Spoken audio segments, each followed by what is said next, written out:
Bismillahirrahmanirrahim. Starting with the name of Almighty Allah, the most beneficent, the most merciful. Dear viewers, Assalamu alaikum. I hope you will be fine. Previous video में हमने पैसे wise की history को जाना और उसके importance को जाना। हमने प्रेजेंट इंडेफिनिट टेंस, उसके जितने भी काइंड्स हैं सिवाय प्रेजेंट परफेक्ट कंटिन्यूअस टेंस के, क्योंकि उसका पैसे वाइज नहीं बन सकता। हमने बाकी की अकॉर्डिंग टू रूल्स और प्रोनाउंस की जो चेंजिंग है उसकी मैंने फॉर्मेशन बनाई थी, उसके मुताबिक हमने तमाम सेंटेंसेस की जो है ना पैसे वाइज बनाई। इस वीडियो में जो हमारे व्यूअर्स नए हैं तो वो हमारी पिछली वीडियो का विज़िट ज़रूर करेंगे। जब तक आपको रूल्स नहीं आएंगे, जब तक आपको प्रोनाउन की चेंजिंग का तरीका नहीं आएगा, आप पैसे वाइज नहीं बना सकते। तो let's start our lecture past indefinite tense.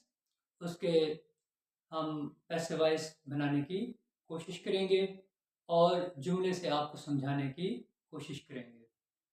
Past indefinite tense की जो डिफाइन है वो ज़रूरी है। Past indefinite tense is known as the simple past tense and is the verb tense that describes an action that occurred at a specific point in the past and is now completed। यानी कि हमारा जो past indefinite tense है वो ऐसे काम को ज़ाहिर करता है जो गुजरे हुए ज़माने में सरंजाम पाया हो। वो बतौर उसकी स्टेट को ज़ाहिर करता है या फिर उसकी हैप्चुअल को, और या फिर काम की कंप्लेक्शन तकमील को ज़ाहिर करता है। हैप्चुअल में वो काम आते हैं जैसे फॉर एग्जांपल मेरी अम्मी कपड़े धोया करती थी, ता था, ती थी, ते थे, तो ये हमारा हो गया माजी बईद का, यानी कि ऐसा काम जो हैप्चुअल था और मुतवातिर होता रहा। तो इन शॉर्ट हम इन सेंटेंसेस को जो है ना पहले तो आइडेंटिफाई करते हैं कि हमें कैसे पता चलेगा कि ये पास्ट इंडेफिनिट का सेंटेंस है या टेंस है। तो पहले सेंटेंस को लेते हैं। तो हमेशा जो वर्ब होता है तो वर्ब ही हमें आइडेंटिफाई करने में वो बहुत ही सहूलतकार होता है। अगर सेकंड फॉर्म है तो ये हमारा पास्ट इंडेफिनिट का है। Second form of the verb ये हमें बताता है कि कोई काम माजी में हुआ है। तो ये हमारा एक्टिव वॉइस का आई बॉट 2 वॉचेस। तो अकॉर्डिंग टू रूल्स पहले हम देखेंगे इसमें सब्जेक्ट भी है, इसमें वर्ब भी है और इसमें ऑब्जेक्ट भी है। तीनों चीजें हैं तो हमारा ये पैसे वाइज बन सकता है।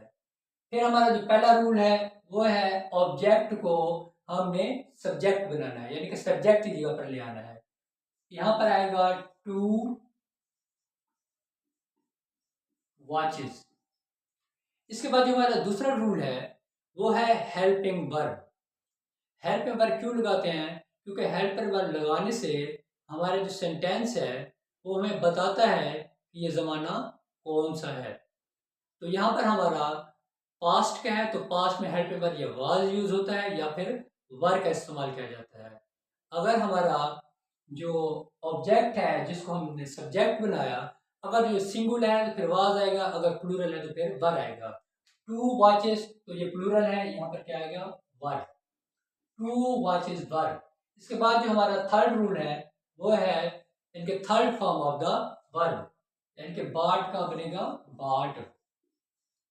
इसके बाद बाई का इजाफा और प्रोनाउन की तब्दीली, तो आई का क्या बनेगा? मी बनेगा। जैसे कि आप पिछले लेक्चर में उसकी फॉर्मेशन को पढ़ भी चुके हैं और याद भी कर चुके हैं।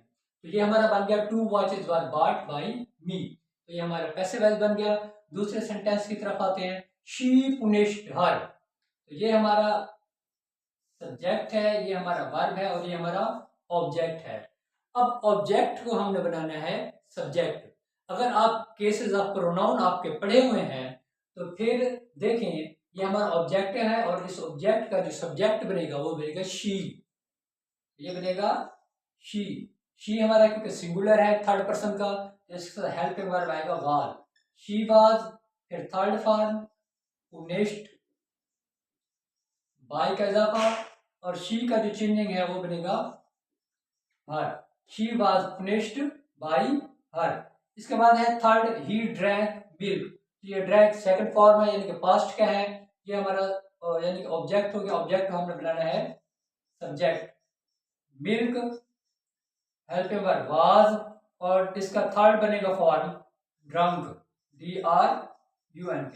मिल्क वाज ड्रंक बाई, और ही का बनेगा हिम। इसके बनेगा दे चीटेड अस। तो ये हमारा सब्जेक्ट होगा, ये हमारा वर्ब हो गया, और ये हमारा ऑब्जेक्ट हो गया। ऑब्जेक्ट अस है, और इसका सब्जेक्ट क्या बनेगा, इसका बनेगा वी, यानी कि वी। ये हमारा वी प्लूरल है, इसके मुताबिक हेल्पिंग वर्ब आएगा verb. We verb cheated by, और ये हमारा प्रोनाउन दे है। इसका जो हमारा ऑब्जेक्टिव केस बनेगा वो बनेगा देम, यानी दे वर चीटेड बाय देम। तो ये हमारे अफर्मेटिव में थे। हमने अफर्मेटिव के जो एक्टिव वॉइस है उसको हमने चेंज किया पैसिव वॉइस में। अब हम आते हैं दूसरी तरफ, ये हमारे हैं नेगेटिव के। तो नेगेटिव में हम सब्जेक्ट के बाद डिड लगाते हैं, और डिड हमारा हेल्पिंग वर्ब है, तो उसके बाद हम क्या कर देते हैं, नॉट लगा देते हैं, यानी कि किसी चीज़ की नफी के लिए। तो ये हमारा शी डिड नॉट, इसमें जितने भी प्रोनाउंस हैं उसमें डिड का इस्तेमाल होगा, यानी कि she did not repair this pen. ये आपका सब्जेक्ट हो गया, ये आपका हेल्पिंग वर्ब हो गया, और ये आपका वर्ब हो गया, और ये आपका ऑब्जेक्ट हो गया। तो अब इजी हो गया। तो इस ऑब्जेक्ट को हमने क्या बनाना है, अकॉर्डिंग टू रूल्स ये आएगा दिस पेन। अब दिस पेन ये हमारा सिंगुलर है, इसके बाद जो हेल्पिंग वर्ब होगा वो डिड की जगह पर आएगा was. This pen was not, third form repaired by, और शी का क्या बनेगा, चेंजिंग करेंगे तो ऑब्जेक्ट बनेगा her. In this pen was not repaired by her. इसके बाद दूसरा हमारा सेंटेंस है we did not buy 2 cups. अब देखिए ये हमारा नेगेटिव का है, ये हमारा हेल्पिंग वर्ब है। हेल्पिंग वर्ब के बाद ऑलवेज नॉट आता है नेगेटिव में। तो ये हमारा जब डिड दूसरी फॉर्म है, डू की दूसरी फॉर्म डिड, तो इसके बाद हम यहाँ पर सेकंड फॉर्म बॉट यूज नहीं कर सकते, क्योंकि एक ही सेंटेंस में एक वर्ब 2 दफा ज़रब नहीं खा सकता। इसलिए जब यहाँ पर डिड आ गया तो डिड के बाद नॉट, उसने इसकी नेगेटिविटी कर दी, तो आगे फिर क्या हो जाएगा, फिर first form of the verb use होगा। तो ये हमारा आएगा ऑब्जेक्ट है, यानी कि 2 कप्स प्लूरल है, 2 cups were not, third form बाट, बाई का इजाफा, और फिर वी के क्या बनेगा अस, यानी the cups were not bought by us. तो ये हमारा जो ये वर है ये किसकी जगह पर आया, डिड की जगह पर आया। क्यों आया, क्योंकि अकॉर्डिंग टू रूल्स के मुताबिक हमारा यहाँ पर यह वाज आएगा या फिर वर उसको रिप्लेस करेगा। इसके बाद ये हमारा इंटेरोगेटिव का है, तो इसमें है did you kill the snake. ये हमारा इंटेरोगेटिव का सवाल कर रहा है, तो आगे क्या आ गया, क्वेश्चन मार्क आ गया। तो मैंने बताया था कि कुछ बच्चे ऐसे हैं जिनको डायरेक्ट बनाना नहीं आता, तो पहले वो यू किल द स्नेक इसको क्या करेंगे, इसका पहले वो पैसिव वॉइस बना लेंगे, और उसके बाद उसमें जो हेल्पिंग वर्ब होगा वो उसको बाहर निकालेंगे, तो आपका क्या बन जाएगा, पैसिव वॉइस बन जाएगा। Did you kill the snake, ये हमारा हेल्पिंग वर्ब हो गया, ये हमारा सब्जेक्ट हो गया, और ये हमारा वर्ब हो गया, और ये हमारा ऑब्जेक्ट हो गया। अब आप ऑब्जेक्ट देखें, ऑब्जेक्ट तो हमने क्या बनाना है, सब्जेक्ट बनाना है। तो ऑब्जेक्ट हमारा सिंगुलर है, तो यहाँ डिड की जगह पर क्या आएगा, was the snake killed by you, और क्वेश्चन मार्क। नीचे है डिड शी लाइट 2 लैम्प्स, आगे क्वेश्चन मार्क है, यहाँ पर सवाल किया गया है। तो ये हमारा हेल्पिंग वर्ब हो गया, ये हमारा सब्जेक्ट, ये वर्ब, ये हमारा ऑब्जेक्ट हो गया। तो फिर हमें क्या करना है, ऑब्जेक्ट को लाना है सब्जेक्ट की जगह पर। तो ये हमारा इंटेरोगेटिव है, ये हमारा ऑब्जेक्ट क्या है, ये प्लूरल है, तो यहाँ पर क्या आएगा, वर की जगह, डिड की जगह पर वर आएगा। वर, फिर हम यहाँ से ऑब्जेक्ट को लेंगे, were two lamps, third form lighted, by का इजाफा, और फिर हर, क्वेश्चन मार्क। देखिए भाई यहाँ पर हमने वर क्यों लगाया, क्योंकि ये हमारा जो ऑब्जेक्ट है ये हमारा प्लूरल है, और हाँ वर हमने डिड की जगह पर रिप्लेस वर को इसलिए किया क्योंकि हमारे जो रूल्स है वो हमें यही बताता है कि आपने डिड का है, अगर ये पास्ट है तो पास्ट में डिड यूज होता है, तो उसमें या आप वाज लगाएं या फिर वर लगाएं। यानी कि ये पैसिव वॉइस बनाने का एक तरीका है, एक रूल है। तो यहाँ इसलिए वर ले आए। वर क्यों ले आए, क्योंकि ये इंटेरोगेटिव का है, तो वर हमने लगाया शुरू में, इसको भी हमने इंटेरोगेटिव बनाना है। वर, फिर हमने ऑब्जेक्ट को लेना है टू लैंप्स, फिर हमने थर्ड फॉर्म का यूज करना है लाइटेड, फिर हमने बाय का इजाफा करना है, उसके बाद हमने करना है इनके प्रोनाउन की चेंजिंग। तो शी का क्या बनेगा, हर बनेगा। तो ये हमारा अफर्मेटिव हो गया, ये हमारा नेगेटिव का हो गया, और ये हमारा किसका हो गया, इंटेरोगेटिव का।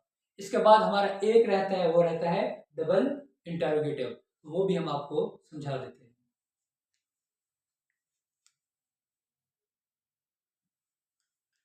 डियर व्यूअर्स, ये हमारा डबल इंटेरोगेटिव का है सेंटेंसेस।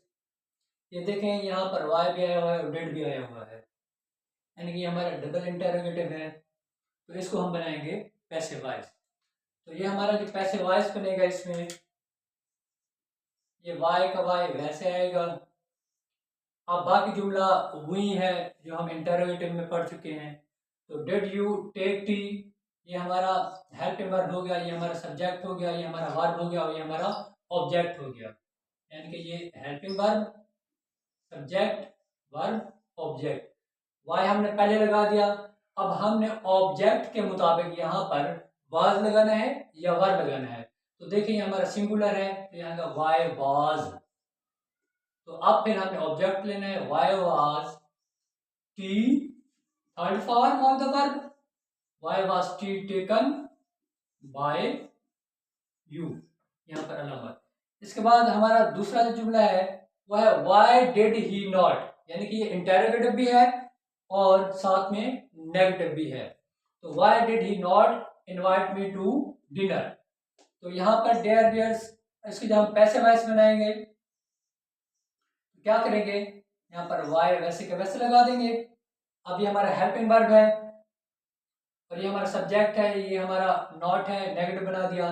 ये वर्ब है और ये हमारा ऑब्जेक्ट है। फिर हमने क्या करना है, ऑब्जेक्ट वाई, ऑब्जेक्ट के मुताबिक हमने हेल्पिंग वर्ब का यूज करना है। तो यहाँ पर आई के साथ वाज आता है, सिंगुलर फर्स्ट पर्सन का है, why was I not, third form of the verb, why was I not invited to dinner by him, question mark. तो डियर व्यूअर्स, ये देखें, ये बनाने का बहुत ही सिंपल तरीका था, तो जो हमने आपको बताया। इस तरह जब आप इसकी प्रैक्टिस नहीं करेंगे, बार बार प्रैक्टिस नहीं करेंगे, इनके रूल्स को आप नहीं समझेंगे, इनके केसेस ऑफ प्रोनाउन, जो इनके प्रोनाउन की चेंजिंग है वो आपको बनाने का तरीका नहीं आएगा, तब तक आप एक्टिव वॉइस से पैसिव वॉइस नहीं बना सकते। तो ये हमारा आज का टॉपिक था, और इंशाल्लाह नए टॉपिक में हम जो पास्ट इंडेफिनिट टेंस है इसके कंटिन्यूअस, पास्ट कंटिन्यूअस टेंस और पास्ट परफेक्ट टेंस, इसको जो हम ना इंशाल्लाह एक ही लेक्चर में वाइंड अप करेंगे। और इसका जो फोर काइंड है, यानी कि पास्ट परफेक्ट कंटिन्यूअस टेंस, वो उसका पैसिव वॉइस नहीं बन सकता। तब तक अपना ख्याल रखिएगा, अगली वीडियो में मिलते हैं। अल्लाह हाफिज़।